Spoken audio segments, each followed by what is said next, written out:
काठमाडौँको तारकेश्वर नगरपालिकाको मेयर र उपमेयरमा दुवैमा कांग्रेस विजयी। बाबुराम भट्टको विश्लेषण। एउटा खबरले जितेको ठाउँमा अर्को खबरलाई भोट। स्वानी त्रिवेणीको अध्यक्षमा मनमोहन विजयी। पार्टीले कारबाही गर्यो, जनताले जिताए। माधव नेपालको चुनावी समीक्षा। परिणाम राम्रो आएन, गठबन्धनका घटकहरूले सहकार्य चाहेनन्। पाल्पाको रामपुर नगरपालिकामा कांग्रेसका थापा निर्वाचित। पाल्पाको रैनादेवीको अध्यक्षमा कांग्रेसका भट्टराई र उपाध्यक्षमा माओवादीका थापा निर्वाचित। रोल्पाको परिवर्तन गाउँपालिकाको अध्यक्षमा परिवर्तनकी श्रीमती विजयी। अर्घाखाँचीको मालारानीमा एमाले विजयी। सिन्धुलीको 3 पाटको अध्यक्षमा कांग्रेस र उपाध्यक्षमा माओवादी केन्द्र विजयी। जुम्लाको सिङ्जाको अध्यक्ष र उपाध्यक्षमा माओवादी विजयी। अछामको तुर्माखातको अध्यक्ष र उपाध्यक्षमा एमाले विजयी। सङ्खुवासभाको भोट खोलामा एमाले कांग्रेसबाट खुस्यो अध्यक्ष र उपाध्यक्ष।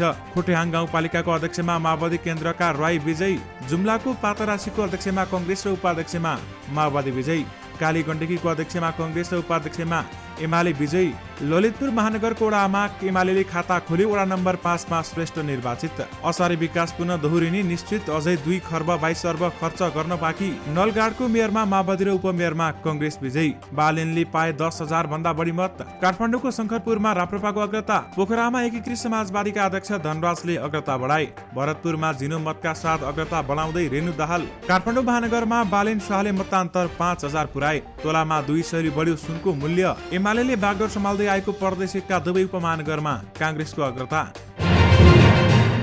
दर्शक महानुभावहरू नमस्कार, तपाईहरुलाई हार्दिक स्वागत गर्न चाहन्छु हाम्रो च्यानल स्मार्ट खबरमा। दर्शक महानुभाव, आज विक्रम सम्वत 2079 साल जेठ 3 गते मंगलबार भइसकेको छ भने ईस्वी सम्वत मे 17 2022 जेठ कृष्ण प्रतिपदा पञ्चाङ्ग शिव कौशव अनुराधा विश्व दूरसञ्चार दिवस, विश्व उच्च रक्तचाप दिवस पनि रहेको छ। दर्शक महानुभाव, यी दुवै दिवसहरूको तपाईहरुलाई धेरै धेरै शुभकामना। दर्शक महानुभाव, तपाईहरुमा आजका दिनभरिका सबै मुख्य समाचारहरू पनि लिएर उपस्थित भइसकेका छौं। दर्शक महानुभाव, चुनावी तालमेल कहाँ के भयो, चुनावमा कति भोट कहाँ ल्याएर कुन कुन नेताहरूले जितेर साथमा काठमाडौँ महानगरपालिका सँगै अन्य नगरपालिकाहरूको अवस्था के छ र आज दिनभरि कहाँ के भयो र चुनावी अपडेट सम्बन्धी तपाईहरुमा सम्पूर्ण जानकारी दिनेछौँ। भिडियोलाई अन्तिमसम्म हेरी सक्दो शेयर गर्न भनी नबिर्सिनुहोला। त्यसैगरी दर्शक महानुभाव, यदि तपाईहरुले अहिलेसम्म हाम्रो च्यानल स्मार्ट खबरलाई सब्स्क्राइब गर्नु भएको छैन भने सब्स्क्राइब गर्नुहोला। साथै छेउमा रहेको बेल घण्टीमा क्लिक गरी अलमा क्लिक गर्न पनि नबिर्सिनुहोला। तपाईहरु आफ्नो धारणा राख्न चाहनुहुन्छ भने हामीलाई यो भिडियोको कमेन्ट बक्समा निर्धक्कसँग आफ्नो धारणा राख्न सक्नुहुनेछ। दर्शक महानुभाव, आउनुहोस् आजका मुख्य समाचार सुरु गरौं। काठमाडौँको तारकेश्वर नगरपालिकाको मेयर र उपमेयर दुवै पदमा नेपाली कांग्रेसका उम्मेद्वार विजयी भएका छन्। मेयरमा हरिकृष्ण महर्जन र उपमेयरमा सृजना बुर्लाकोटी निर्वाचित भएका हुन् भने महर्जनले 11,988 मत ल्याए भने उनका निकटतम प्रतिस्पर्धी नेकपा एमालेका उम्मेद्वार रामेश्वर बोहराले 7,808 मत ल्याएका छन्। कांग्रेसबाट विजयी उपमेयर उम्मेद्वार बुर्लाकोटीले 10,786 मत पाएकी छन् भने उनका प्रत्याशी एमालेकी पराजित भवानी डोटेलले भने 8,006 मत प्राप्त गरेकी छन्। तारकेश्वर नगरपालिकामा 2074 सालको निर्वाचनमा एमाले विजयी भएको थियो। जनता समाजवादी पार्टी जसपाका संघीय परिषद अध्यक्ष डाक्टर बाबुराम भट्टराईले जनताले एउटा खबरले जितेको ठाउँमा अर्को खबरलाई वा नयाँ व्यक्तिलाई भोट दिएको विश्लेषण गरेका छन्। स्थानीय तहको चुनाव अन्तर्गत देशभर मतगणना जारी रहेको छ भने परिणाम धमाधम सार्वजनिक भइरहेका बेलामा भट्टराईले ट्विट गर्दै यस्तो विश्लेषण गरेका हुन्। समग्र समीक्षा हुँदै गर्ला, तर अहिलेसम्मको प्रवृत्तिबाट भन्न सकिन्छ जनता स्थापित दलहरूबाट सन्तुष्ट छैनन् भन्दै उनले भनेका छन्। नो भोटको प्रावधान नहुँदा र सत्तामा शून्यमा हुन सक्ने पहिले एउटा खबरले जितेको ठाउँमा भक्तपुर बाहेक अहिले अर्का खबरलाई वा नयाँ व्यक्तिलाई हाल्दैछन्। दुःखदका कुरा विकल्प पनि छैन भन्दै उनले बताएका हुन्। स्वानी त्रिवेणी गाउँपालिका कालीकोटको अध्यक्षमा स्वतन्त्र उम्मेद्वार मोहन बहादुर केसी विजयी भएका छन्। केसीले 1,822 मत ल्याउँदै विजयी भएका हुन् भने केसी माओवादी केन्द्रका बागी उम्मेद्वार हुन्, तर उनले माओवादी केन्द्रकै उम्मेद्वार निवर्तमान अध्यक्ष समेत रहेका डम्बर बहादुर शाहीलाई पराजित गरेका छन्। माओवादीका शाहीले 1,325 मत पाएका छन् भने माओवादी केन्द्रले शाहीलाई टिकट दिएपछि केसीले बागी उम्मेदवारी दिएका थिए। पुतली चुनाव चिन्ह लिएर चुनाव लडेका केसीले पार्टीका आधिकारिक उम्मेद्वार शाहीलाई 497 मतान्तरले पराजित गरेका छन्। केसीले बागी उम्मेदवारी दिएपछि माओवादी केन्द्रले उनलाई पार्टीको साधारण सदस्य समेत नरहने गरी कारबाही गरेको छ। नेकपा एकीकृत समाजवादीका अध्यक्ष माधव कुमार नेपालले स्थानीय तहको निर्वाचनमा आफ्नो दलले अपेक्षित परिणाम ल्याउन नसकेको बताएका छन्। मंगलबार पार्टी कार्यालयमा आयोजित मदन आश्रित स्मृति दिवसको कार्यक्रममा सम्बोधन गर्दै गठबन्धनका घटकबाट पनि राम्रो सहकारी नपाएको टिप्पणी गरेका छन्। अहिलेसम्म निर्वाचनको परिणाम अवश्य पनि हाम्रो पार्टीले प्राप्त गर्ने जति छैन, कति ठाउँमा राम्रै अवस्था पनि छ उनको भनाइ छ। अझै पनि हामीले अपेक्षित परिणाम प्राप्त गर्न सकेका छैनौँ। हामीसँग गठबन्धन दलका घटकहरूको राम्ररी सहकारी गर्न चाहेका छैनन् र साथमा नेपालले निर्वाचन र गठबन्धन बीच सहकारीको गम्भीर समीक्षा आफूहरूले समेत गरेको बताएका छन्। हामी निर्वाचनको पनि गम्भीर समीक्षा गर्नेछौँ उनको भनाइ छ। हामीले गठबन्धन कार्यको पनि समीक्षा गर्नेछौँ। समीक्षा गरेर हामीले कहाँ राम्रो गर्यौँ, कहाँ त्रुटि गर्यौँ त्यसको समीक्षा गर्नेछौँ। परिणाम जोसुकै आए पनि पार्टीलाई जनताको बीचमा बलियो बनाउनु पर्ने उनको भनाइ रहेको छ। तर जेसुकै भए पनि यो पार्टीलाई बलियो जग्गा उभाउनु पर्नेछ। यो पार्टीलाई जनताको बीचमा क्रियाशील बनाउनु पर्नेछ। जनताको प्यारो पार्टीका रूपमा अगाडि बढाउनु पर्नेछ भन्दै उनले भनेका छन्। पाल्पाको रामपुर नगरपालिकाको मेयरमा नेपाली कङ्ग्रेसका उम्मेद्वार रणबहादुर थापा निर्वाचित भएका छन्। 10,456 मत प्राप्त गर्दै उनी मेयरमा निर्वाचित भएका हुन् भने उनका प्रतिद्वन्दी नेकपा एमालेका शिव अर्यालले 10,086 मत प्राप्त गरेका छन्। यस्तै उपमेयरमा पनि कङ्ग्रेसकै उम्मेद्वार निर्वाचित भएका छन् भने 10,307 मत ल्याएर बालकुमारी थापा उपमेयरमा निर्वाचित भएकी छन्। उनकी प्रतिद्वन्दी एमालेकी दुर्गादेवी राणाले 10,250 मत ल्याएकी छन्। दर्शक महानुभाव, मेयरमा निर्वाचित थापा भने 2074 को स्थानीय तह निर्वाचनमा पनि मेयरमा निर्वाचित भएका थिए। पाल्पाको रैनादेवी छहरा गाउँपालिकाको अध्यक्ष र उपाध्यक्षमा गठबन्धनका उम्मेद्वार विजयी भएका छन्। गाउँपालिका अध्यक्षमा नेपाली कङ्ग्रेसका रुखमाथ भट्टराई र उपाध्यक्षमा नेकपा माओवादी केन्द्रका युवराज थापा निर्वाचित भएका हुन्। अध्यक्षमा निर्वाचित भट्टराईले 6,643 मत ल्याउँदा उनका निकटतम प्रतिद्वन्दी नेकपा एमालेका रामबहादुर राउतले 6,145 मत पाएका छन्। उपाध्यक्षमा 6,307 मत ल्याएर माओवादीका थापा निर्वाचित हुँदा नेकपा एमालेकी गीता भट्टराई घिमिरेले 5,161 मत पाएकी छन् भने 8वटा वडा रहेको यो गाउँपालिकामा 2वटा वडा एमालेले र 6वटा वडामा गठबन्धन उम्मेद्वारले जितेको निर्वाचन अधिकृतको कार्यालय रैनादेवी छहराले जनाएको छ। अघिल्लो पटकको स्थानीय तह निर्वाचनमा निर्वाचित भएसँगै रोल्पाका स्थानीय तहले साबिकको नाम फेर्ने होडबाजी गरेका थिए। 10 स्थानीय तह रहेको रोल्पामा ती मध्ये 3 पालिकाले नाम फेरे।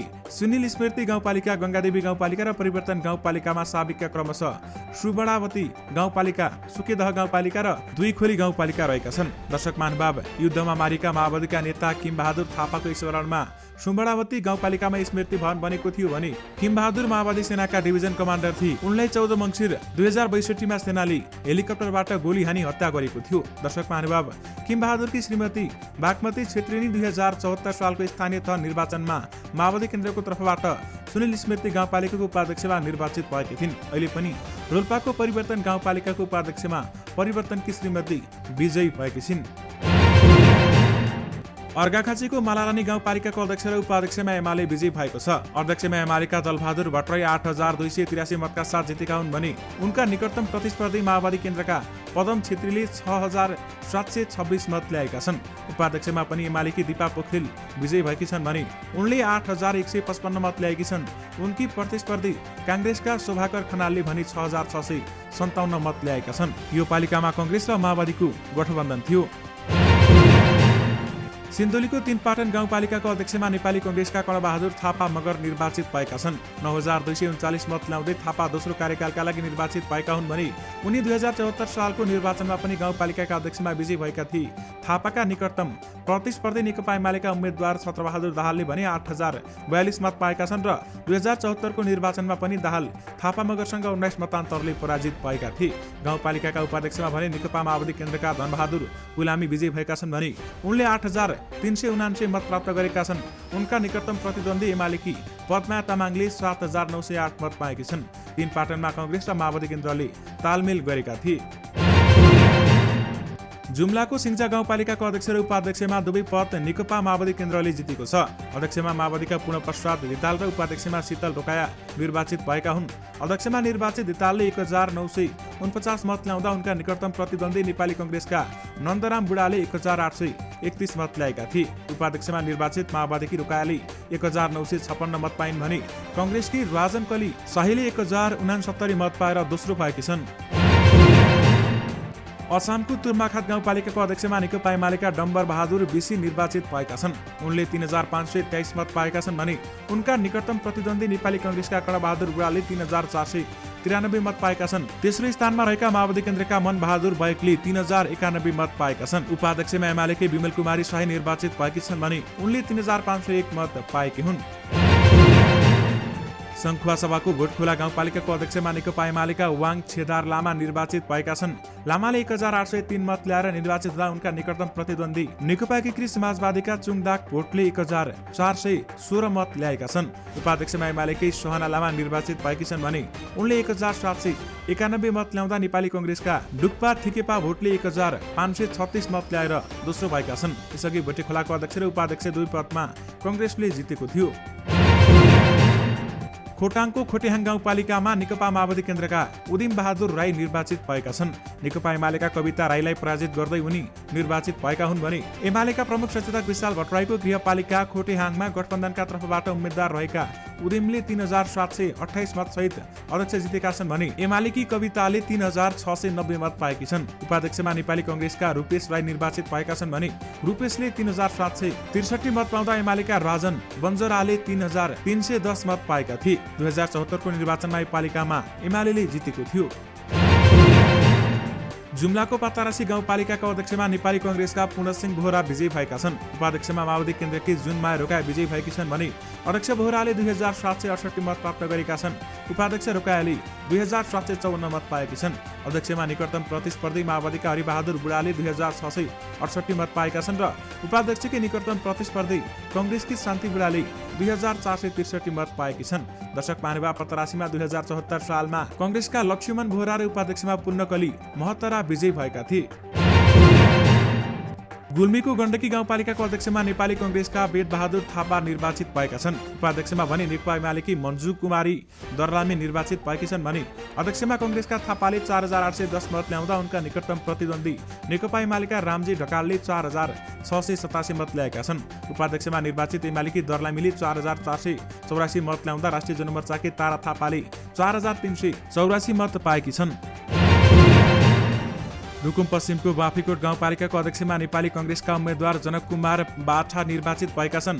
बाछा 4455 मत ल्याउँदै गाउँपालिकाका अध्यक्षमा निर्वाचित भएका हुन्। उनका निकटतम प्रतिद्वन्दी माओवादी केन्द्रका उम्मेद्वार चन्द्रबहादुर केसीले 4424 मत ल्याएका छन् भने उपाध्यक्षमा माओवादी केन्द्रकी तारा बुढा केसी निर्वाचित भएकी छन्।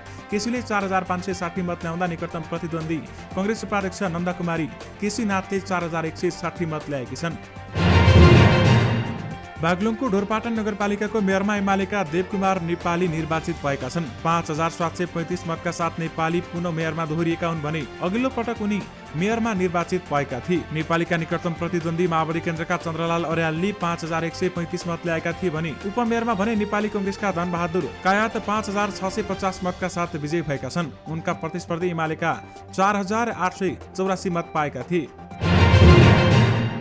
ललितपुर महानगरको वडा नम्बर 5 को वडाध्यक्षमा नेकपा एमालेका विकास मान श्रेष्ठ निर्वाचित भएका छन्। श्रेष्ठले 1079 मत ल्याएर विजयी भएका हुन् भने उनले नेपाली कङ्ग्रेसका सञ्जीव पाण्डेलाई पराजित गरेका हुन्। पाण्डेले 592 मत प्राप्त गरेका छन् भने वडाको सदस्य र महिला सदस्यमा भने नेपाली कङ्ग्रेस विजयी भएको छ।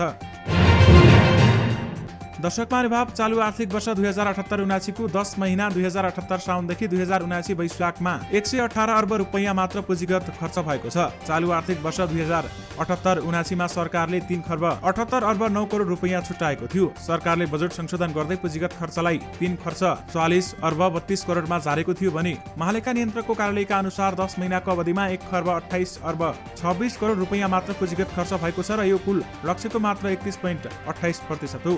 चालु आर्थिक वर्षका लागि छुट्याएको पुँजीगत खर्च मध्ये 2 खर्ब 22 अर्ब रुपैयाँ खर्च हुन बाँकी छ भने पुँजीगत खर्चमाथि परेको चापका कारण चालु आर्थिक वर्षमा समेत असारे खर्च दोहोरिने निश्चित भएको छ। अब सरकारले दैनिक 3 अर्ब 60 करोड रुपैयाँ पुँजीगत खर्च गर्न सकेको अवस्थामा मात्र लक्ष्य भेटाउन सक्नेछ भन्दै बताइएको छ। नेपालमा विकास निर्माणको काम हुने मुख्य समयमा आर्थिक वर्षको तेस्रो चौमासिक मान्य गरिन्छ। विशेष गरी असारे विकास पुनः दोहोरिने निश्चित भएको छ भने अझै 2 खर्ब 22 अर्ब खर्च गर्न बाँकी रहेको छ। जाजरकोटको नलगाड नगरपालिकाका प्रमुखमा नेकपा माओवादी केन्द्रका डम्बर बहादुर रावत निर्वाचित भएका छन्। रावतले निकटतम प्रतिस्पर्धी नेकपा एमालेका उम्मेद्वार धर्मबहादुर शाहीलाई 1973 मत अन्तरले पराजित गरेका हुन् भने नेकपा माओवादी केन्द्रका राउतले 5579 मत प्राप्त गरेका थिए। नेकपा एमालेका धर्मबहादुर शाहीले 3646 26 मत प्राप्त गरेका छन्। यस्तै उपप्रमुखमा नेपाली कांग्रेसकी सुनिता सिंहले 5406 मत प्राप्त गरी विजयी भएकी छन् भने उनले प्रतिस्पर्धी नेकपा एमालेकी सुनिता बोहरालाई 2013 मतले पछि पार्दै विजयी भएकी हुन्। नेकपा एमालेकी बोहराले 3393 मत प्राप्त गरेकी छन्। नलगाड नगरपालिकामा नेकपा माओवादी केन्द्र र नेपाली कांग्रेसले चुनावी तालमेल समेत गरेका थिए। काठमाडौँ महानगरको प्रमुखका लागि जारी मतगणनामा स्वतन्त्र उम्मेद्वार बालेन्द्र शाहले मतान्तर 5000 पुर्याएका छन्। मंगलबार बिहान 11 बजेसम्मको मत परिणाम अनुसार उनले निकटतम प्रतिस्पर्धीसँगको मतान्तर 5010 पुर्याएका हुन् भने दर्शक महानुभाव साथ तेस्रो स्थानमा रहेकी नेपाली कांग्रेसकी उम्मेद्वार सृजना सिंह भन्दा 5723 मतले अगाडि बढेका छन्। पछिल्लो मत परिणामको नतिजा अनुसार उनले 10796 मत ल्याएका छन् र उनलाई नेकपा एमालेका केशव स्थापित 5787 मत सहित पछ्याइरहेका छन्। तेस्रो स्थानमा रहेकी सृजनाले 5074 मत प्राप्त गरेकी छन् भने काठमाडौँमा अहिले पनि 3, 4, 5, 6, 31 र 32 नम्बर वडाको मत गणना चलिरहेको छ। 1 र 2 नम्बर वडाको मत परिणाम सार्वजनिक भइसकेको छ। काठमाडौँ 1 मा एमालेका भरतलाल श्रेष्ठ र 2 मा एमालेकै राजेन्द्र कुमार श्रेष्ठ वडाध्यक्षमा विजयी भइसकेका छन्। काठमाडौँको शङ्खरापुर नगरपालिकामा राष्ट्रिय प्रजातन्त्र पार्टीले अग्रता लिएको छ। राप्रपाका मेयर उम्मेद्वार रमेश नापितले 3703 मत सहित अग्रता लिएका छन्। नापितलाई एकीकृत समाजवादीका लक्ष्मीप्रसाद श्रेष्ठले 3485 मत ल्याएर पछ्याइरहेका छन् भने यस्तै नेकपा एमालेका कृष्णलाल बजगाईले 3106 र माओवादी केन्द्रका मधु केसीले 2085 मत ल्याएकी छन्। पोखरा महानगरपालिकाको मेयरमा सत्ता गठबन्धनबाट नेकपा एकीकृत समाजवादीका उम्मेद्वार धनराज आचार्यले अग्रता फराकिलो बनाउँदै लगेका छन्। उनले नेकपा एमालेका उम्मेद्वार कृष्ण थापालाई 1285 मतले पछि पारेका छन्। मंगलबार बिहान 20660 गणना हुँदासम्म एमाले उम्मेद्वार कृष्ण थापालाई धनराज आचार्यले पछि पारेका छन् भने गठबन्धनका उम्मेद्वार आचार्यले 8563 मत प्राप्त गरेका छन्। एमाले उम्मेद्वार कृष्ण थापाले 7278 मत ल्याएका छन्। मेयरमा राप्रपाबाट शङ्कर खरेलले भने 1027 मत पाउँदा स्वतन्त्र उठेका गणेश पौडेलले 526 मत प्राप्त गरेका छन्। त्यस्तै उपप्रमुखमा गठबन्धनबाट नेपाली कांग्रेसका उम्मेद्वार कोपिला राणाभाटले 8776 मत सहित अग्रता कायम गरेकी छिन्। चितवनको भरतपुर महानगरपालिकामा सत्ता गठबन्धनकी साझा उम्मेद्वार रेणु दाहालले मतान्तर बढाउँदै लगेकी छन्।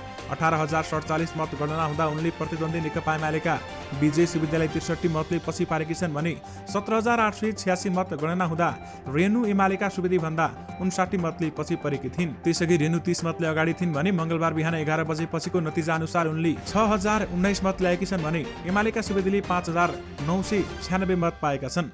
भरतपुर महानगरका प्रमुखका लागि स्वतन्त्र उम्मेदवारी दिएका जगन्नाथ पौडेलले 2937 मत प्राप्त गरेका छन् भने भरतपुर महानगरको उपप्रमुखका लागि सत्ता गठबन्धनका साझा उम्मेद्वार चित्र सेन अधिकारीले 7376 मत ल्याएका छन्। उनका निकटतम प्रतिद्वन्दी राष्ट्रिय प्रजातन्त्र पार्टी राप्रपाका हिमाला गुरुङले 4883 मत पाएकी छन्। सुनको मूल्य सामान्य दरमा बढेको छ। नेपाल सुन चाँदी व्यवसायी महासंघका अनुसार तोलामा 200 का दरले सुन महँगीको हो भने यस अनुसार छापावाला सुन प्रति तोला 96700 रुपियाँ र तेजाबी सुन 96200 रुपियाँमा कारोबार भइरहेको छ। 1 गते यी सुन क्रमशः प्रति तोला 96500 रुपियाँमा र 96000 रुपियाँमा कारोबार भइरहेको थियो। 2 गते सार्वजनिक विदापछि आज 3 गते बजार खुलेको हो। त्यस्तै चाँदीको मूल्य पनि बढेको छ। 1 गते प्रति तोला 1240 रुपियाँमा रहेको चाँदी 3 गते 20 रुपियाँले बढेर 1260 रुपियाँ पुगेको छ। प्रदेश 1 का दुवै उपमहानगरपालिकामा नेपाली कांग्रेसले अग्रता कायम गरेको छ। हामीले यो समाचार तयार पार्दासम्म सुनसरीको इटरी उपमहानगरपालिका र धरान उपमहानगरपालिकाका दुवैमा कांग्रेसले अग्रता कायम राखेको छ भने धरानमा मंगलबार बिहानसम्म 17495 मत गणना सकिएको छ भने बिहानको मत परिणाम अनुसार कांग्रेसका किशोर राई जो 4 दलीय गठबन्धनका साझा उम्मेद्वार हुन् उनले 5111 मत ल्याएका छन्। उनलाई लौरो चुनाव चिन्ह भएका स्वतन्त्र उम्मेद्वार हर्क साङपाङले 4450 मत ल्याएर पछ्याइरहेका छन् भने अहिलेसम्म कांग्रेसका राई 661 मतान्तरले अगाडि रहेका छन्। गाउँ पञ्चायतदेखि नै धरानका बागडोर सम्हाल्दै आएको नेकपा एमालेले भने यो समाचार तयार पार्दासम्म तेस्रो स्थानमा पुगेको छ। दर्शक महानुभावहरू यो सँगै तपाईहरुमाझ आजका सबै मुख्य समाचारहरू राखिसकेका छौं। फेरि पनि तपाईहरुमाझ नयाँ रिपोर्टहरूको साथमा उपस्थित हुने नै छौं। अहिलेलाई भने मलाई बिदा दिनुहोस्। नमस्कार।